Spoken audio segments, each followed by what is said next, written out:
Hello and welcome to the Hacking State podcast. This is your host, Alex Mershak. With me today is Arcadius Strauss. Arcadius, welcome to the show.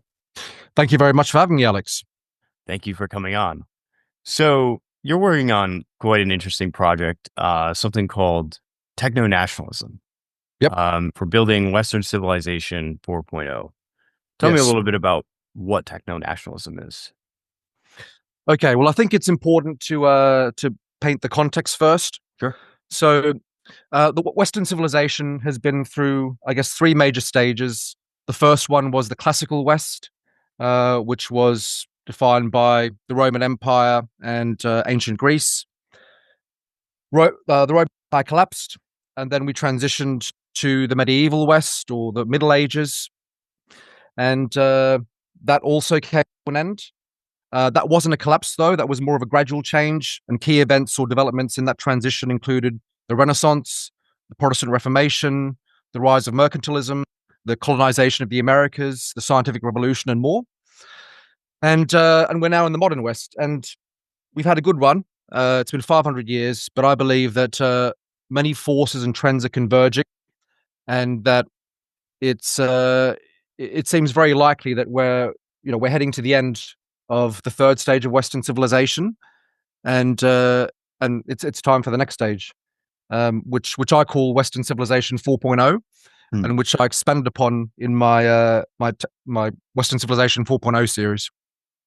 Okay. And so tell me, okay, well, that's a good high level overview of sort of the different epochs of the West. Yes, And, there's like the Spenglerian view, sure, the decline of the West, in which there are like similar kind of breakpoints sure. for different parts of what we would call Western civilization or Western civilizations.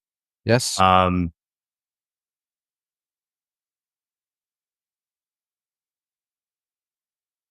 Where do you think that we're headed now if you suppose that we are in a new epoch?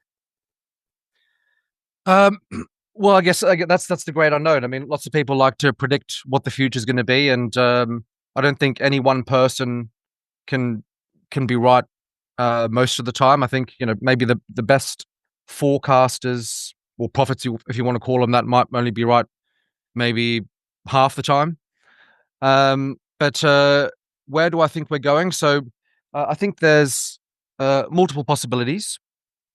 So there's a as I in my series on part two, I talk about Matrix West, Space West, and also Neo-Traditional West. And I think they're the directions that we're potentially going to go in, and I'm happy to expand on those. But I thought it just going back to the earlier point I made, I thought it'd be important to emphasize why I think that we're going through the transition from the modern West to Western Civilization 4.0, Sure. and that's due to I mentioned there's various trends and developments occurring. So one would be technological, which is very obvious. I mean, you look at the rise of AI and robotics. I think things that aren't being talked about as much, genetic engineering, quantum computing. There's a lot of projects out there globally working on hopefully finally cracking nuclear fusion. There's of course colonizing Mars and potentially other planets in the future. So there's the technological developments, and those alone would be enough to usher in this major transition. But then we've also got economic developments. So a lot of, I'd say, pretty much all Western countries have what I would call economies that are kind of based on a Ponzi scheme. So you have things like social security and state pensions, where, I mean, if you take the US, for example, when Social Security started in 1935, there were roughly 45 workers to every beneficiary. And today the number has plummeted to 3 workers to every beneficiary. Oh. And by 2034, it's expected to be 2 workers to every beneficiary. Mm. So that's on the economic front. There's the Ponzi scheme. It's a magic money tree. It's continually printing an endless supply of money. So our money's devalued, which reduces our spending power and wealth. And then that creates a widening gap between those on the right side of inflation and those on the wrong side of it. You've got things like, many. I live in the UK. I'm originally from Australia. You know, where I'm on the European continent, Mm. and our economies are vassal economies. So we're subservient to transnational economic ideology and system, which is basically globalism and globalization. Yeah. Now, some of that is changing right now under Trump, but this has been the status quo for decades. And the end result is it's gutted out our societies and it's turned them into hollow, dysfunctional economic zones. I don't think it's fair to call them nations anymore. So there's some of the economic trends. Then you have the cultural trends.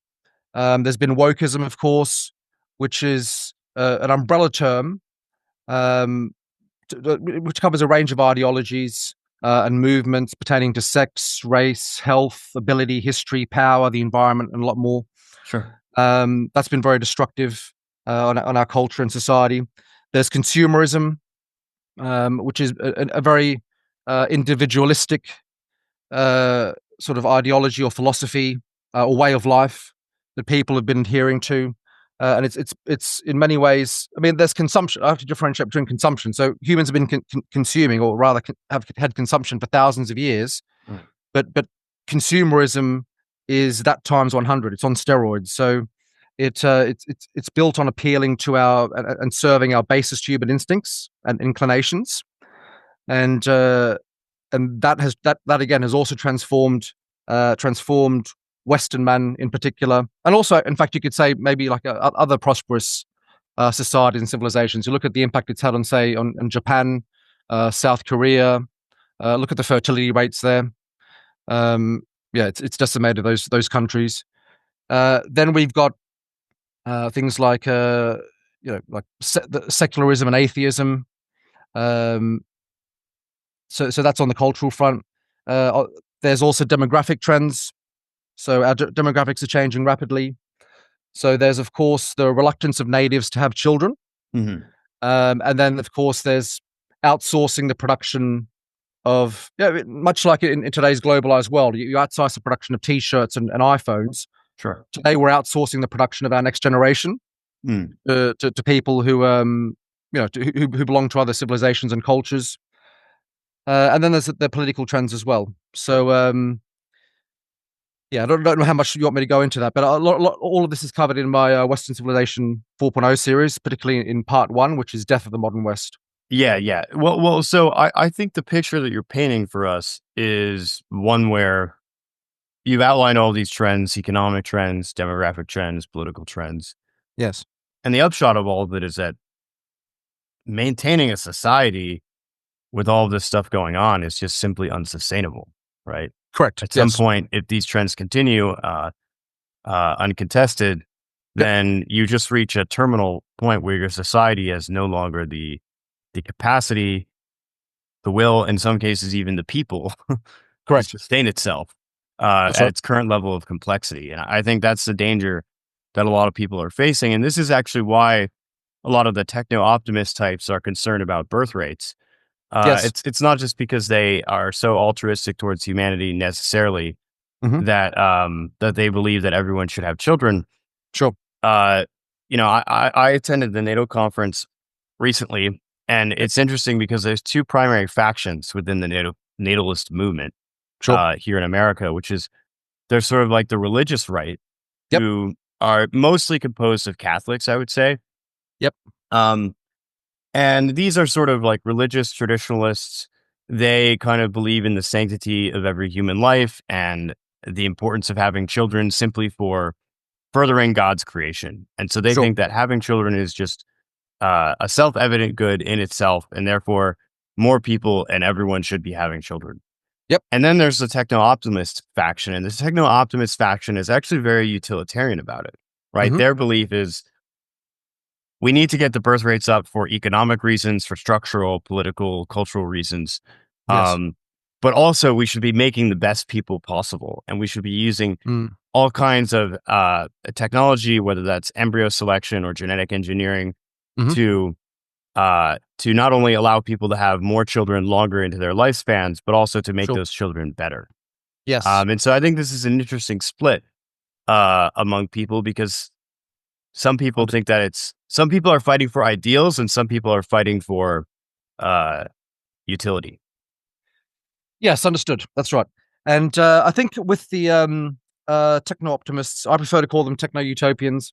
But I think the issue there is that these same people are also pushing AI and robotics hard. Mm. And as you, I mean, with most of these again techno utopians, what you'll find is that they're talking about things like universal income, about creating a utopia on Earth, about not having to work anymore because robots and AI are going to do it all for us. And I think that's a very anti-human worldview and ideology, and I don't think it leads us to a good place. Um, so so yeah, I think in a way you kind of have to judge people less on their words and more, and their actions suggest that they're it's about accelerating, right? Accelerating, um, and Yeah, it and is an leaning into the accelerationist. You know, yes, most of these people want to be multiplanetary. They're very on board with Elon Musk's vision for humanity. yes, Regardless of what you think about that, that those are sort of two within that niche. Those yep, are two competing visions for the future.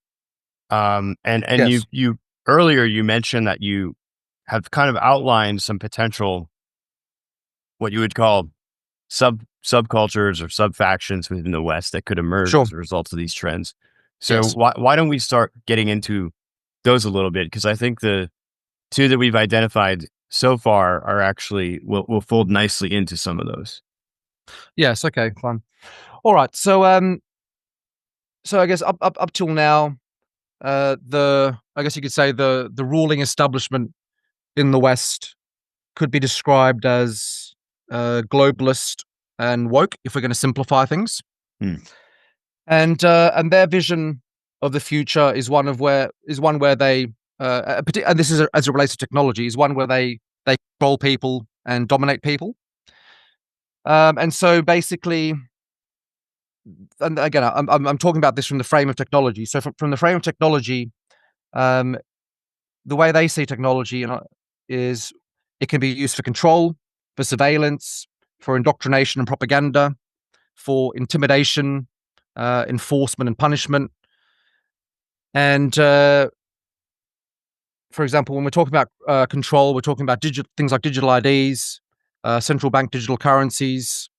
Now, I'm not necessarily saying that these are going to happen immediately, but it's more a case of one step follows the next, and perhaps America under the new administration is taking a different turn or going a different direction. But in the UK and Europe, this is very much the reality here, and perhaps it also in Australia as well.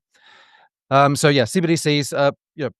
You do digital ID, which gives you full visibility of people's transactions and interactions with services online, with sort of any interactions they have with government, the private sector, etc. So that's a form of control. There's the central bank digital currencies and all the power that potentially gives governments or central banks, for example, to penalize people or ban people, to maybe add additional taxes onto people for wrong think or wrong behavior.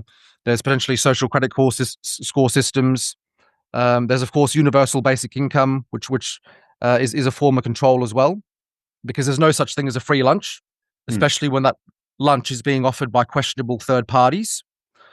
The way I see universal basic income, and this is going back to the earlier point I was mentioning, that it's best to judge people by their actions and they're saying, which is, and the techno optimists, which I call techno utopians, what when they're talking about universal basic income, I see it that it's basically a form of bribing us into extinction, because ultimately, this isn't the industrial revolution. Robots and AI are designed to replace human ingenuity and endeavor.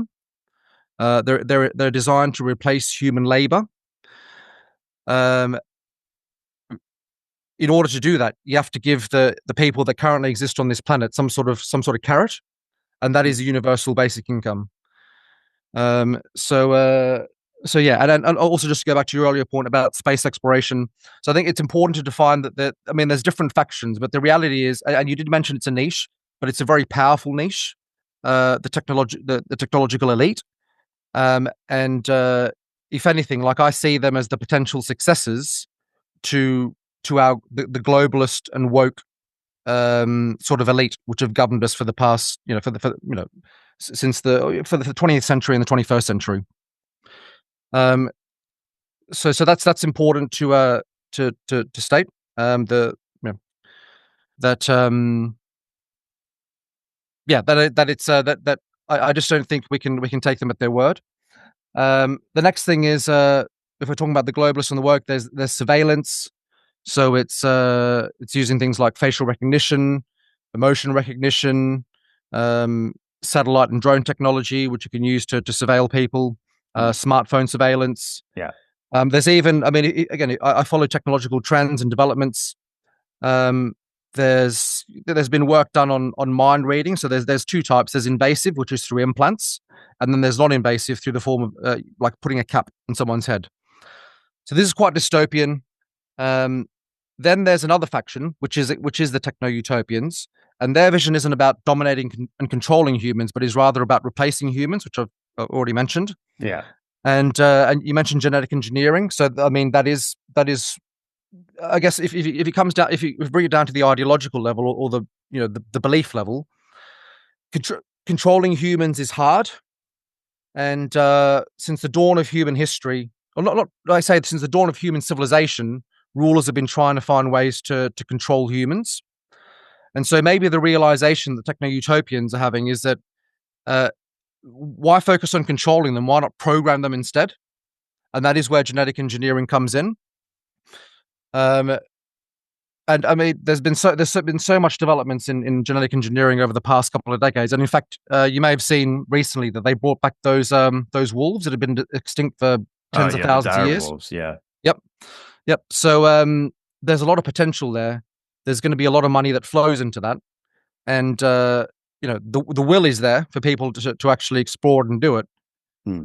So it's hard to see how that particular train can be stopped. So yeah, so going back to fertility, yeah, I think really, I don't see how we can turn that side around apart except through religion, really. So I don't think the utilitarian approach will work. It won't work in a context where people are being made unemployed because AI and robots are replacing them, and where they're being paid an income to, in effect, just exist or do nothing, or in essence, just basically just stop, basically just to not riot on the streets. And I think if you're replacing human ingenuity and creativity and endeavor and all that goes into that, all the obstacles and challenges in life, I think people will lose their meaning and purpose. And I think that's basically the end zone. So yeah, kind of went a bit off track there, but Well, you're painting us a very bleak picture, right? Of you've got sort of the transhumanists, and they're replacing the globalists, yes, and each one of these factions is actually concerned about control. I'm getting a lot of fear from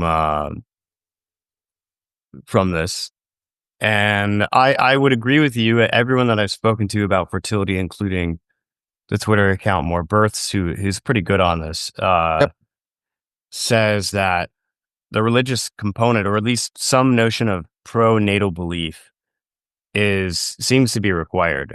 There's yes, very little evidence of people turning it around in a significant way without such a such a tool at their disposal. The only secular nation that has above replacement fertility is Israel, and of course that's yes, also heavily influenced by a very strong fertility rate within their Hasidim, correct. and so. And then the Amish, right? Oh yeah, yeah. In the Amish here in the United States, even Yes, the Mormons actually are now, I think, approaching below replacement, or they might already be there. yes, So even that is not sufficient, but it certainly hmm seems to be necessary. So I guess what I would like to figure out from you is like, I asked you in the beginning to talk about what yes, um, Sure. what So, techno-nationalism entails. yep. And I guess we should sort of start by figuring out what do you envision for an alternative to these? Sure. Sure. Okay. So again, I'm trying to consult because I mean you may have seen I've got a lot of content on my channel and on my Substack, and I'm Yeah. trying to consolidate all of that into the span of a short conversation. So if it sounds like I'm going in different directions because I'm trying to tie it in together, which may not be possible because No, there's it's just too okay. much Well, content. what we're here to do is we're here to explore the ideas. Yes, And the more you talk about it, the more concretely it'll be to present sure, everything. And of course, we'll have all the links in the show notes. So anyone that's sure. interested in getting a real in-depth understanding of it can go to the Substack in your channel to find out more. Yes, indeed. Okay, fine. All right. So, okay. So it comes down to this. So we're not going to be able to put technology back into a box, put it into the cupboard, and just seal that cupboard. Technology is out of the box, and we have to deal with it. So, I mean, there's some I guess some people out there who think that just reject all technology, and that's the solution. I don't think that is, and I think we're at a stage where we need to find a way to live with technology that doesn't actually ruin and destroy us in the mid to long term, and that's what this really boils down to. In addition to the context of all the other changes that are happening, cultural, political, demographic, etc. So if we're talking about the vision, I was mentioning Matrix West, and that is basically a metaphor for um, the vision, the technological vision that the globalists and the woke on the one hand have, and the techno utopians on the other hand have. The first one being to control and dominate humans, the second one being to replace humans. And so I present two alternatives to that. One is what I call Space West, and the other is Neo-Traditional West. And I believe that both of them can work together and both of them can coexist. And the basis of Space West is this, and that it is that Western man has a genetic and cultural impulse to conquer, explore, and create. And Mm. today, we're channeling it into spreading, in the case of globalism, more McDonald's around the world, into developing glossy packaging for hair care products, into force feeding other nations our degeneracy. And we're very much a people devoid of any grand or noble mission or purpose. And I'd argue that most of our energies today, whether we're conscious of it or not, whether we admit it or not, are geared towards destroying ourselves and our civilization in a spectacular way. And maybe that's we want to make our story interesting to future historians. And so, when you take into account our nature, where we are, the fact that technology isn't going away, and the fact that we need to live with technology in a way that isn't going to, again, ruin or destroy us, then I think there's only one major endeavor that presents a sufficient challenge, risk, and payoff for us. One that enables us to pursue glory, to reach new frontiers, elevate us to the next level, and that is conquering space. And so that is the sort of the vision that I paint in part 2 of my Western Civilization 4.0 series. Mm. Um, the second thing, the second vision is that of what I call neo-traditional West. And so neo-traditional West is a society where I guess it's probably a religious society where technology is functional, not what I would call, say, consumeristic, degenerate technology. Um, it's a society that adheres to traditional values, um, that lives, simply off the land. In a way, it's kind of like imagine merging um, uh, the Amish with functional, modern, potentially futuristic technology. That's what it looks like.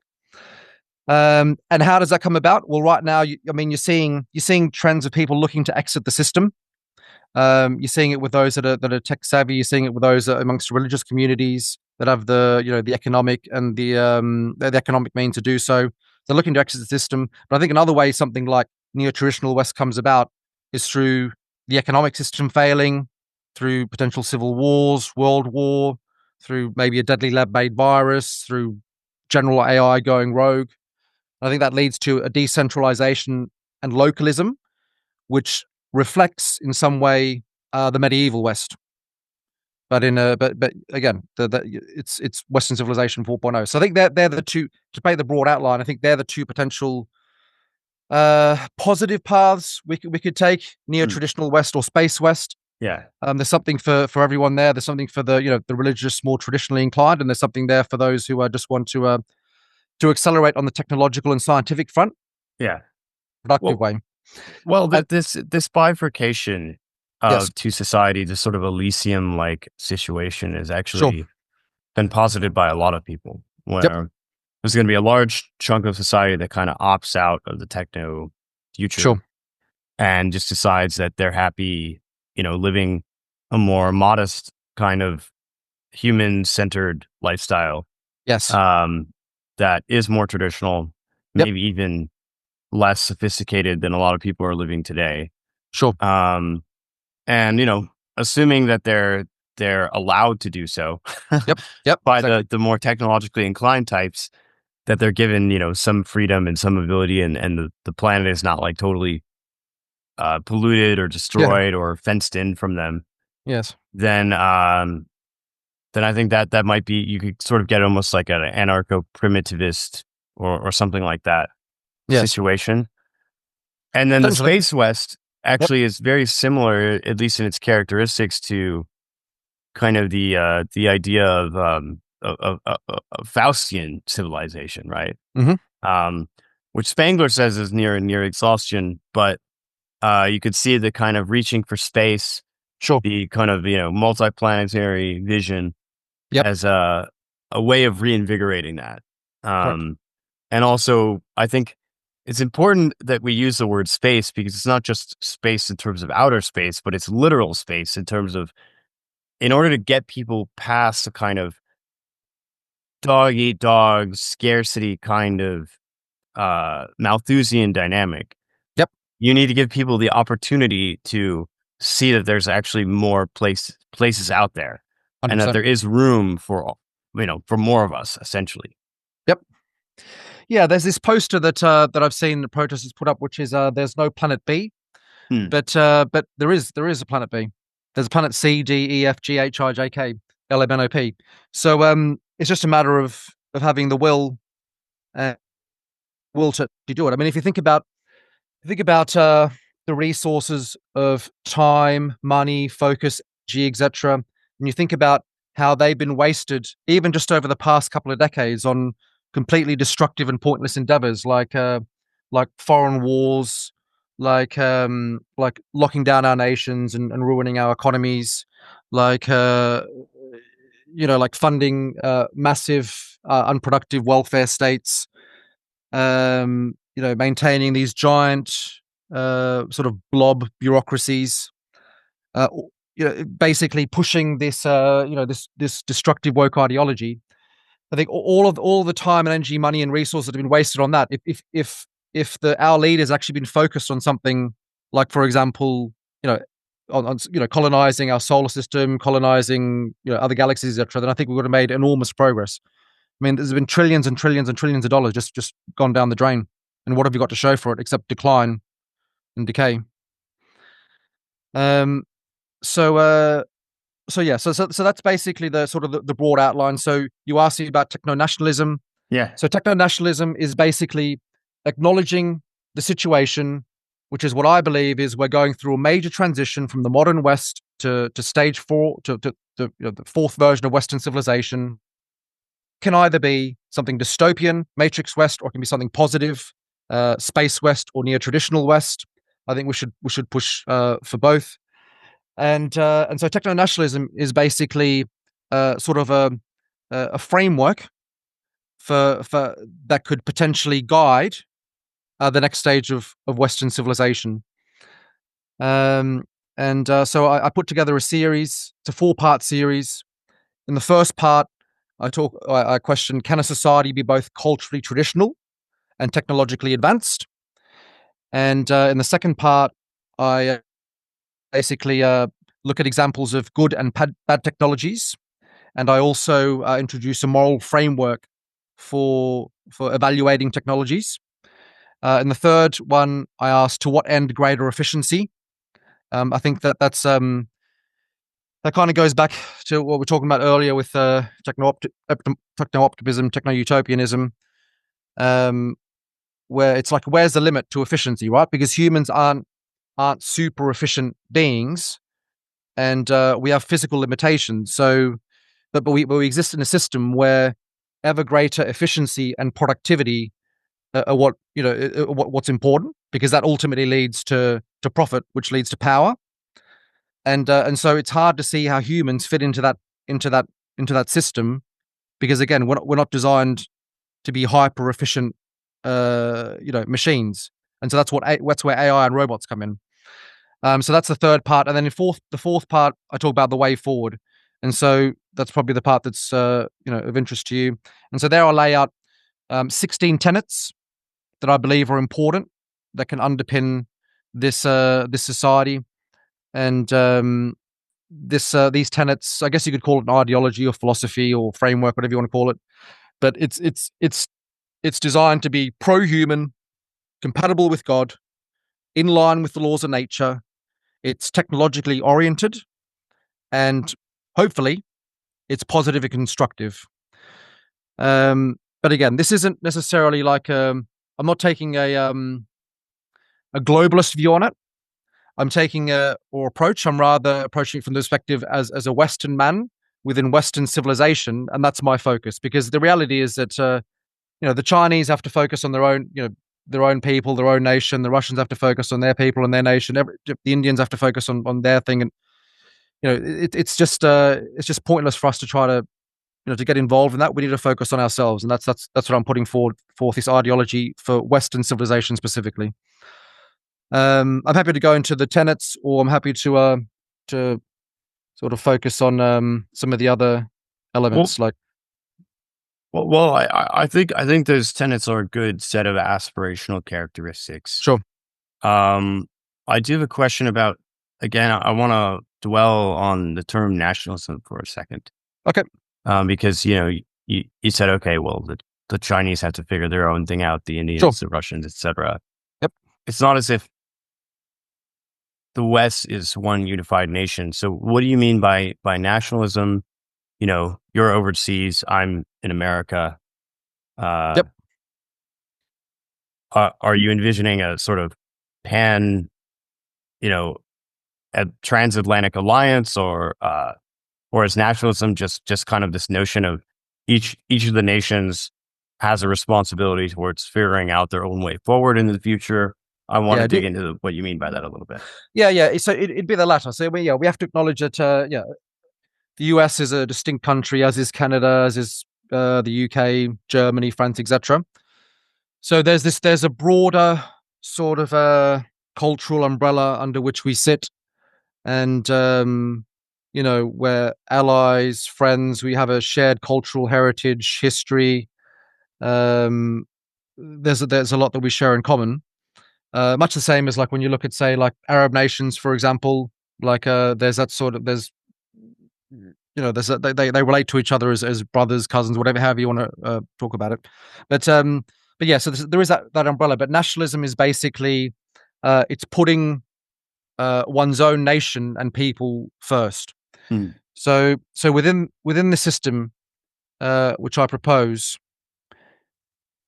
I say first, but what I actually mean is that what actually comes first is God first. So we were talking about fertility earlier. I just think, and this is coming from someone who was raised Christian, and then I left the faith and became I guess what you call technically an agnostic. And I was a fan of when I was in my early 20s, whatever. Like so I'm a kind of a millennial, but I was a fan of Dawkins and Sam Harris and all them. And yeah, so I bought into that whole atheistic, agnostic worldview. But through experience and through just observing trends in society and learning and everything, I've just come to realize that it just doesn't. I just don't think there's a way forward for us without religion. So I think that's the number one is actually God first within this system. Um, Secondly, it's human supremacy. Why is that relevant? Because we're living in an age where digital and mechanical agents are threatening to replace humans. So humans first, well, human supremacy rather. Third is Western primacy. So going back to your question, yes, Western civilization first, but yes, no doubt the French are going to put themselves first, the Germans are going to put themselves first, the English are going to put themselves first, etc. The Americans put themselves first. So yeah, so in that sense, nationalism is tied to a particular specific country or people. Um, yeah, but having said that, I mean, if you look at America, I mean, it's to what extent or degree could you say that you're one in practice? I mean, technically speaking, you're one big country, but there's such a diversity of people and opinion and political views, and I mean, it's just hard to see how, if you just put it in the context of history and other nations and civilizations that have come and gone, it's hard to see how America stays together as one divisible unit. I'm Yeah, not sure what your thoughts are on that. I go back and forth on this. I think America Yes. is more of a propositional nation than Mm, others, and by that I mean a nation that's sort of formed out of a common set of ideas rather than than necessarily a shared history or kind of organic yeah. uh, ethnos. Yes. Um, More so than places like the UK, or Hmm. than Britain or France or Germany. Yes. These other places, Australia would also be more of a propositional place, although they have a tighter link to the English. Yeah, that's right. Yeah. What I would say though is, in a way, every form of nationalism is propositional, right? Like all of these nations, modern nation states, underwent some kind of unification process where they brought Hmm. together previously different and often warring groups or tribes Yep. that then decided to or were forced uh, under the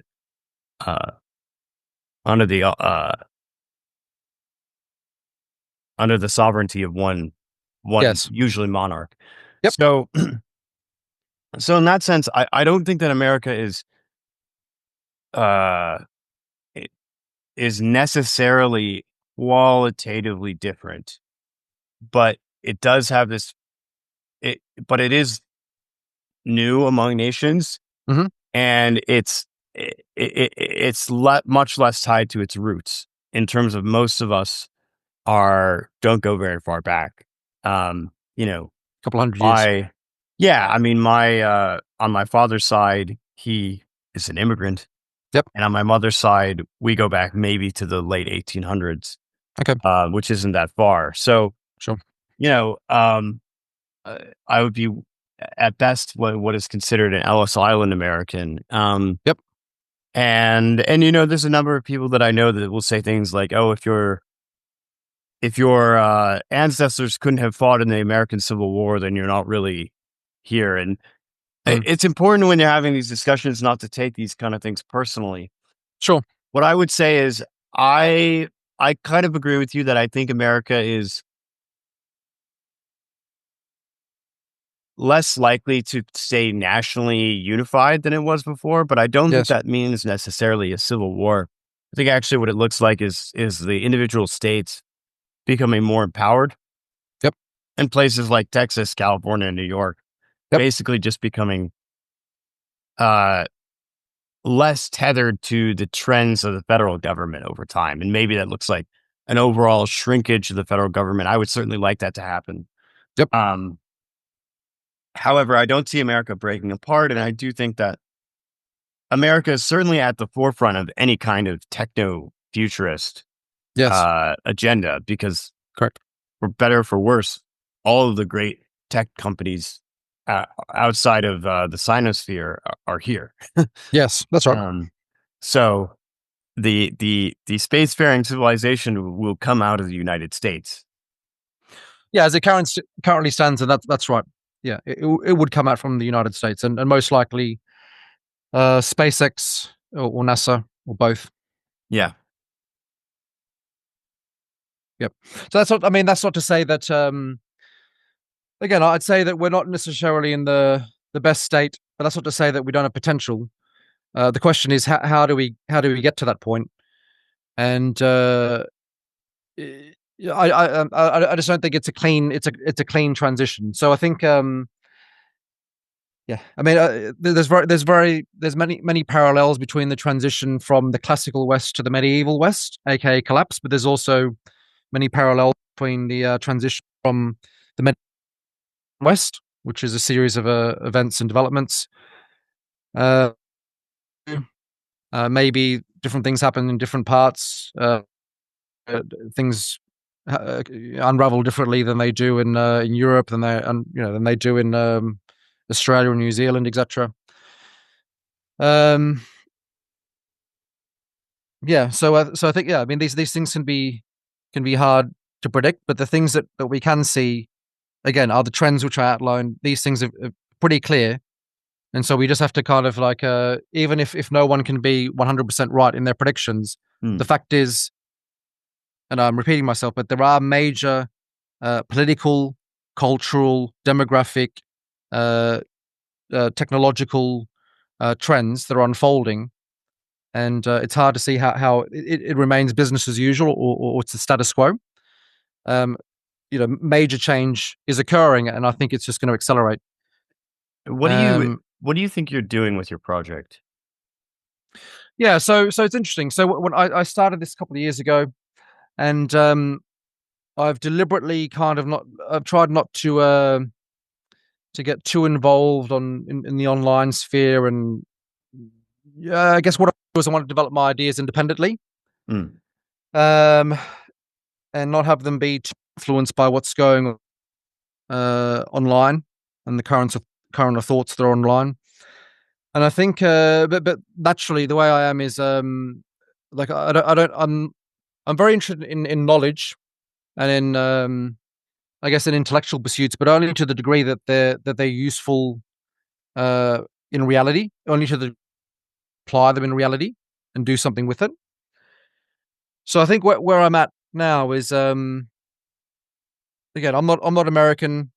Uh, I think that there's probably we were talking about how I was mentioning like, the shared heritage and history, all that kind of thing. But I do think there's a wedge that's forming between UK and Europe and the US, and I think we may potentially go our separate ways. Um, so my focus is on this side of the Atlantic, Mm. and I think there's great opportunity um, in the political space.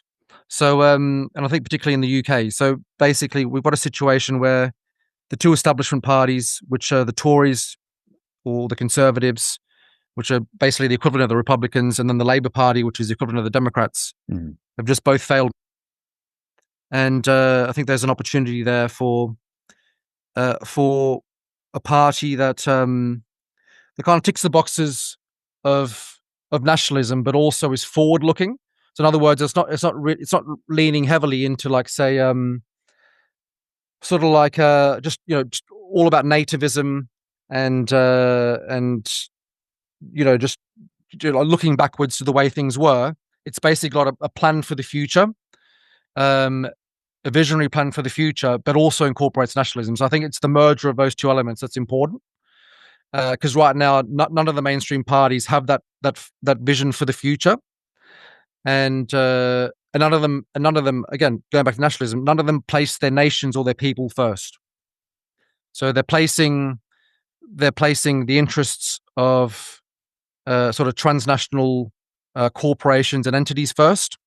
They're placing the interests of, I guess you go, foreign nationals first, but not prioritizing their nation and people. So I think there's a big opportunity there all throughout Europe and the UK, and that's really my focus. So now that I've developed these ideas myself, I think the next stage is just basically to focus on the political side of things.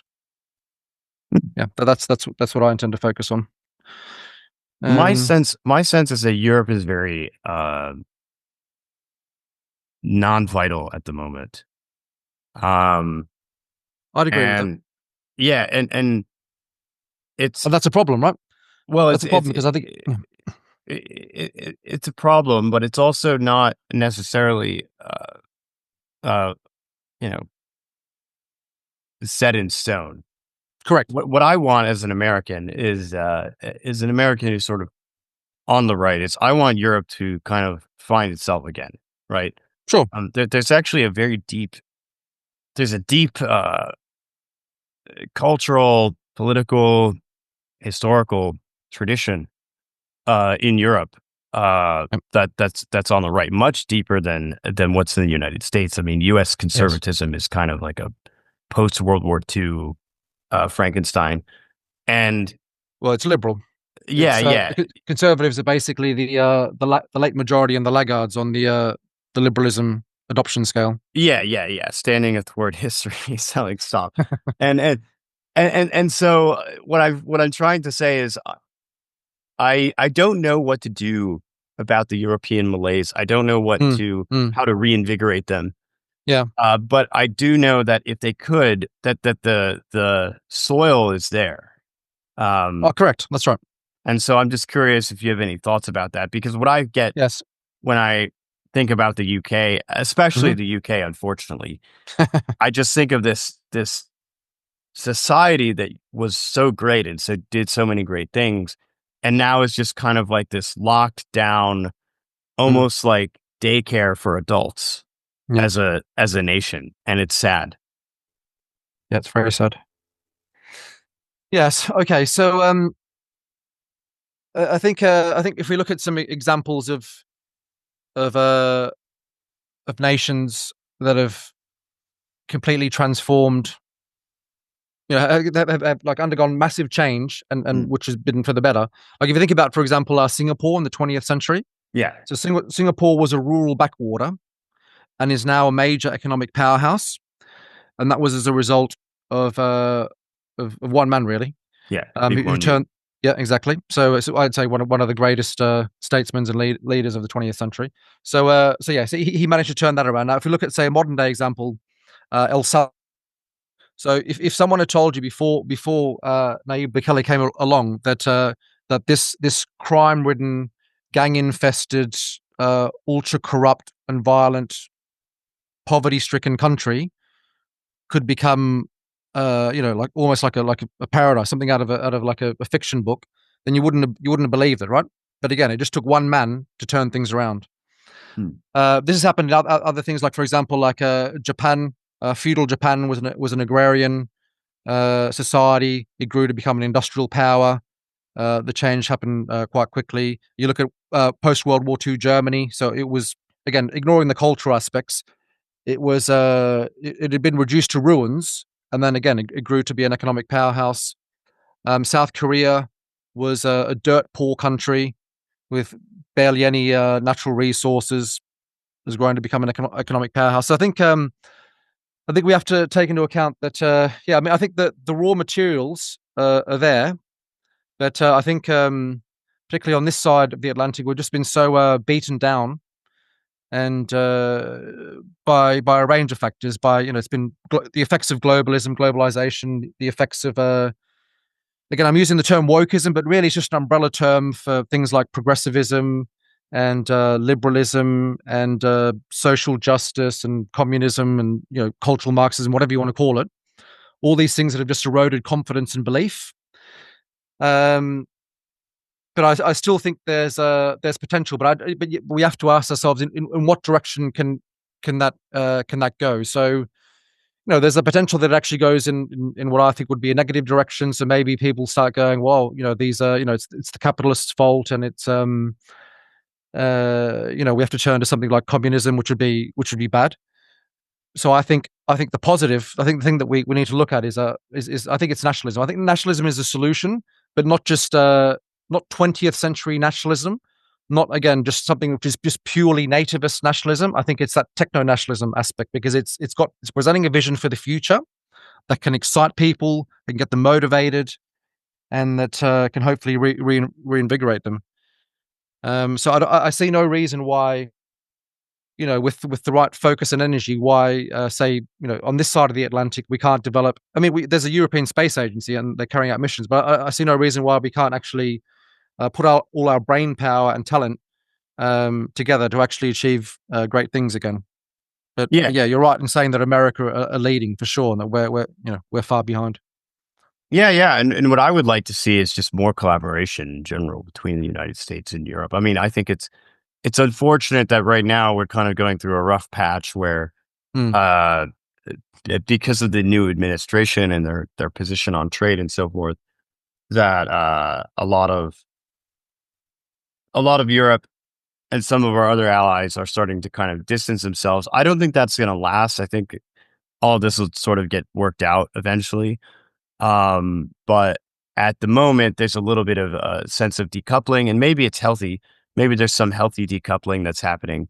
I agree. Um, and I think actually this is sort of more like corrective medicine in terms of like you you go through a little bit of conflict, a little bit of distance, you fix the parts of the relationship that don't make sense, where there's too much dependency or Yes, something like that, and then you can reestablish relations on a healthy footing where yep, both parties are coming in from a position of strength and independence. I sure. think that's where we're going to get to, and I hope that that leads to a strengthened alliance between us and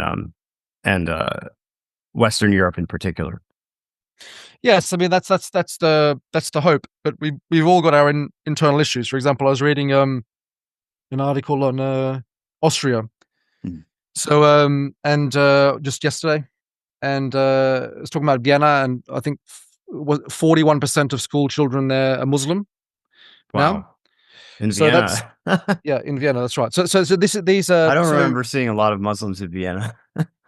yeah, yeah. So that was a statistic, and so I think we have to look at the context.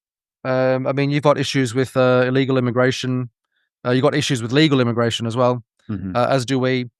So there's the desire, but then there's also the reality, and I think that you know most Western leaders are just kicking the can down the road, or just ignoring it, or actually actively participating in subverting their own nations.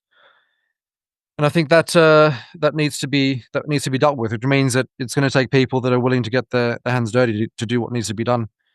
And I guess you could say that Trump is doing that to some degree. I'm not sure how successful he'll be in his deportation measures, but yeah, I guess the point is that yeah, we have to look at it in the broader context of these changes that are occurring, and one of those major ones is the demographic changes. So it's all good and well to say, we'd like to get along, but if we're dealing with, say, issues with with a foreign and antagonistic civilization, say that of Islam, Yeah, within the UK and Europe, then there's not much of a relationship that can be maintained yeah. with us. I think some of that can be reversed. Some of it's very difficult to reverse. This is always the problem with demographic change. Yeah, Is that outside of you know extreme measures, it's very hard to get rid of people once they're already in your nation. yeah, Um, and it's not something that most people want to do. I think in the United States, we're kind of starting with just getting rid of illegal immigrants, and I think that's helpful.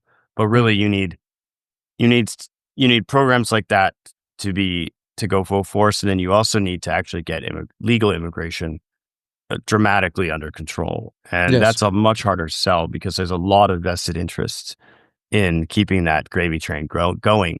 And yes, also, there's going back to the Ponzi schemes that we were talking about, these sort of hmm, debt obligations that we have yep, and our social safety nets.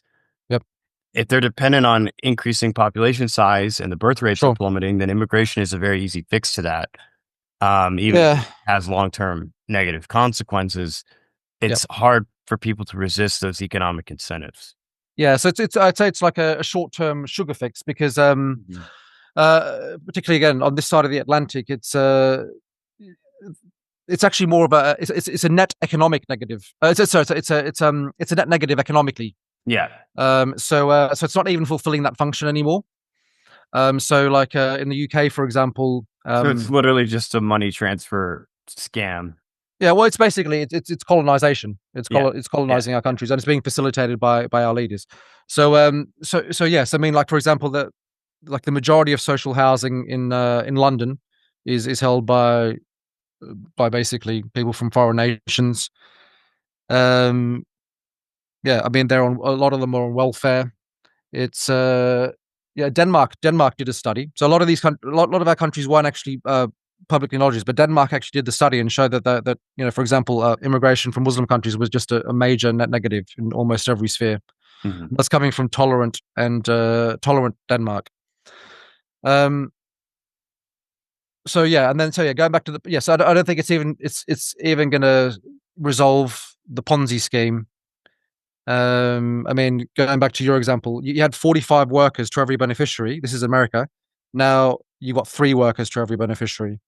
So if you need like you could literally flood America. Maybe you could flood America with say 500 million Indians. Maybe that'll help, but then it's no longer America, right? It's an extension of India. So these are and Elon Musk was talking about this recently as well. May have seen an interview did like about a week ago or so. He was talking about this very point. It's like I mean you could bring in literally 500 million people. Maybe that solves that issue, but America is dead. It's no longer that country. Mm. So so these are things that we need to deal with, and I just think that it's yeah, it's gonna be I just don't think I don't think this is the era for I think we've had a good run of a couple of decades where tolerance was the creed, and where it's all about being open minded, and the sort of like the how do you call it, like the civil the civil nationalist view of things. But I just don't think that's going to hold in reality, and I think it's gonna like for example in the UK and Europe, it's going to be look more like Yugoslavia, the former Yugoslavia, and the ethnic conflicts that broke out there. Mm.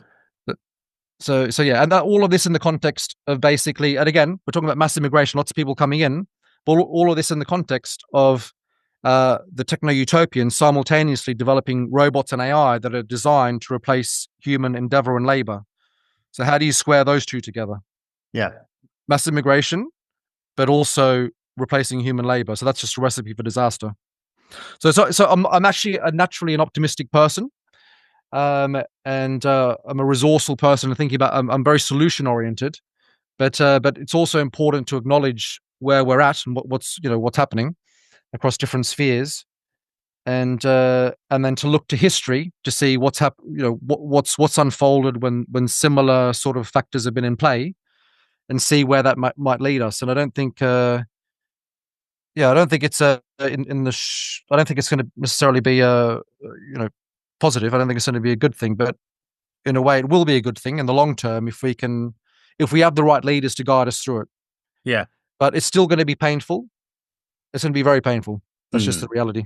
Yeah. Yeah. So you're an anonymous individual Yes. on the internet, Yep. Correct. and I've talked to other anons before. Sure. I talked to Lomez before he was doxxed. Yep. I've talked to Zero HP Lovecraft a few times. I've talked to Eric Han. Yep. There's some anons on the internet that I'm friendly with. Sure. And you mentioned earlier that, you sort of started this project with the idea to get your ideas out, Correct. and that now you're sort of interested in moving more in the direction of politics. So going from the Yes. theoretical to the practical, Correct. you know. Yeah. So that means I will dox myself. Oh, really? But yeah. Okay. Well, I Yeah. wasn't expecting that. I was going to ask you though, like, you know, who are you, and Yeah. why should anyone listen to you? Yeah. Okay. Well, I'll paint a broad picture because again, as mentioned, I'm not ready to dox myself just yet. The Sure. plan is probably maybe next year or so. But yeah. Okay. So in broad outlines, um, so yeah, I am in the tech space. Hmm. I'm a millennial. I'm a family man. I'm married. I have kids. Originally from Australia, live in the UK. But as with these things, I have ancestry going back to England. also Scotland, Wales, and Ireland. And yeah, I think it's a case of looking at the lay of the land and looking at the leaders that we have and looking at people that are like, for example, we have a challenger party called Reform in the UK, and the reality is that they're just like the Conservative Party, so that they're basically like liberals in a sense. It's just really just the fact that I don't see people with the courage or the will or the capability to do what needs to be done. And so I think in essence, it's just going to be, people are going to step. I see an opportunity there, and I think that people, if you think you have something to give, then you need to step up and do something about it. So I would, and I think the right attitude to take is not one of being, say, an onlooker and being powerless and unable to change anything. I think the right attitude to take is that even if it's only modest, believing that you can actually make a difference, and taking it as a, like, kind of seeing it as you're personally responsible for what follows. So if you could have done something but you didn't, then that's on you. So I'm not the person that can basically just sit back and just watch as it all falls apart. I'd rather try to do something about it. Yeah, rather than just be the coward or just afraid or just act out of my own self interest. So yeah, I just haven't seen I haven't seen the right kind of leadership on this type of the. I mean, there's parties in Europe and other places that are making progress, but I think that what they're lacking is that this is key. That as I mentioned, the future vision, like the vision for the future. They're reactionary, so they're looking backwards at the way things used to be, and they're taking a very nativist approach to things. But I just don't think that's adequate. I think you need to have a vision for a Mm. technological future where we're dealing with all the things that we've mentioned, like AI and robots, and where you can reinvigorate the spirit of Western man. And I believe that is through space. And I think if you can tie those two things together, the nationalism with that techno focus, then that's the key. It's almost like sure, have you heard of that? It's like this from business. It's a blue ocean strategy. Yes. Yeah, yeah, it's like the blue ocean strategy. It's merging these two elements, and I think is the solution. I think it might even be the solution for America. And maybe that. I mean, if you look at, like, say, the vice president, I mean, he may very well embody that sort of techno-nationalist spirit. I think that's the way forward, because I think there's globalism, wokeism, conservatism, liberalism, progressivism, libertarianism, whatever it is. I think they're the systems and ideologies of yesteryear, and they're just not sufficient. They're not able to do the job for where we're going, for Western civilization 4.0. Mm. I think we need something new, and I think it's either going to be techno-utopianism, which is, I believe, is an anti-human force, or it's going to be techno-nationalism, which is a pro-God, a pro-God system, pro-human system, and pro-Western system. All So right. that's, yeah. Arcadius Strauss, this has been a great conversation. And I believe we've only sort of scratched the surface. There's obviously so much more to talk about here. And we'll probably talk again in the future, Yes. pending your further developments. Yep. Before we go, where can people find you? Where can people learn more about your project? Yeah, so you can find my my videos and films on YouTube and Rumble. So it's Arcadius Strauss. Also on podcast and on so that's Apple, Spotify, and on Substack. But Right. but we scratched the surface. As I said, there's a large body of work. I've tried to kind of, it's kind of like when you have like this a long series of novels and you're trying to condense it into the space of an hour. It's very hard. So if it sounded a bit disjointed, apologize for that. But yeah, hopefully I've got some key points across there that will be helpful or interesting to your audience. Yeah. Well, it's been a pleasure. Thanks for Thank you coming very on. much, Alex. I appreciate it. Yeah. You too. Thank you. Bye.